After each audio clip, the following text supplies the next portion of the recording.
Hili swala la kuchanganya dini na siasa, umeniuliza. Nitajaribu. Ukienda kwenye historia ya mwanzo wa siasa za kudai uhuru wa Tanganyika, utaanza na African Association ambayo iliasisiwa mwaka 1929 na waasisi wake walikuwa Gladys Sykes, Cecil Matola, Ibrahim Hamisi, Suleiman Majisu, Zibe Kidasi, Raukas Watsi, Rausen Kusi, nani mwingine, Ali Saidi Mpima. Jumla walikuwa watu 9.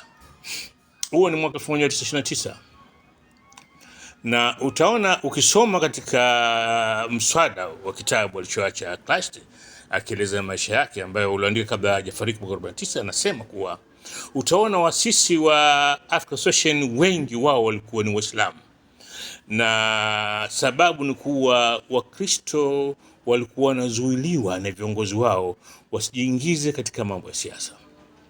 Sasa basi African Association ikawepo, lakini ikawa Waislamu matatizo yao yote kuhusu dhidi ya Waingereza, kwa sababu Waingereza wao walikuwa kama vile wanatawala nchi hii kwa kushirikiana na wamishonari. Takupa mfano mdogo tu. Katika elimu walikuwa na wakanyaga, walikuwa hawapi nafasi Waislamu katika elimu. Wamishonari na shule za serikali zote zilikuwa, ukitaka kupata elimu basi mtu wa Kiislamu itabidi yeye ajitoe kwenye Uislamu abatizwe. Hili kwa tatizo. Sasa vitu kama hivyo wanapokuwa Waislamu wanatengeneza petition, zile malalamiko ya serikali wanapitishia kwenye African Association. Mzee bin Sudi, mmoja katika waasisi hao niliokutajia hapo African Association, akamwambia Kleist, akasema hii kupitishia mambo ya Uislamu katika African Association inaweza kutuletea matatizo. Sisi tunataka hii African Association iwe ni kwa dini zote. Kwa hiyo sasa wakaamua kuanzisha Al-Jamiatul Islamia fi Tanganyika, umoja wa Waislamu wa Afrika. Chama hicho kianzisha mwaka 1933, na kazi kubwa waliofanya kwanza ilikuwa kujenga shule ambayo ipo mpaka leo. Sasa hivi ile shule imechukuliwa na serikali, inaitwa Lumumba, lakini ndiko mimi baba yangu aliposoma hapo darasa la kwanza, ndipo Abdul Sasi aliposoma darasa. Wengi wamesoma pale. Ali sasa wote wameanza pale, ndio ilikuwa shule yao, alafu ndio wanakwenda government school Kichwele. Sasa leo baada ya miaka mingi katika kuanza harakati za uhuru, hili swala la kujiweka mbali, siasa iwekwe mbali na dini, lilikuwa mbele sana. Na huwezi kuamini, katika watu ambao walikuwa mstari wa mbele kuepusha siasa na dini walikuwa Waislamu, si Wakristo.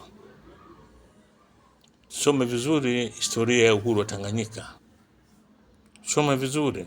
Hata pale manake Ali Mwinyi Tambwe na Abdul Sykes walipokwenda Nansio kwa Hamza Mwapachu kumtaka ushauri vipi tumuingize Nyerere katika uongozi wa TAA mwaka 1993, moja ya vitu ambayo Hamza Mwapachu alimwambia Abdul Sykes, akamwambia Abdul, wakati yeye ndo alikuwa ndo acting secretary, acting president na secretary, akamwambia Abdul, wewe ni Muislamu, hatutaki sisi kuunda chama cha TANU ambacho kitakuwa ndio ile Al-Jamiatul Islamia. Tuko sisi si Waislamu, hapana. Sisi tunataka kudai uhuru na tunataka kila mtu aingie kwenye chama hii. Leo ukiwa president pale, Wakristo watasema hiki si chama chetu, na Waingereza watatia fitna, wataambia Kristo, angalieni wenzenu washaanza siasa hizi, wanadai uhuru, anzisheni chama chenu. Yanaweza yakatukuta kama yale ya wakuta India.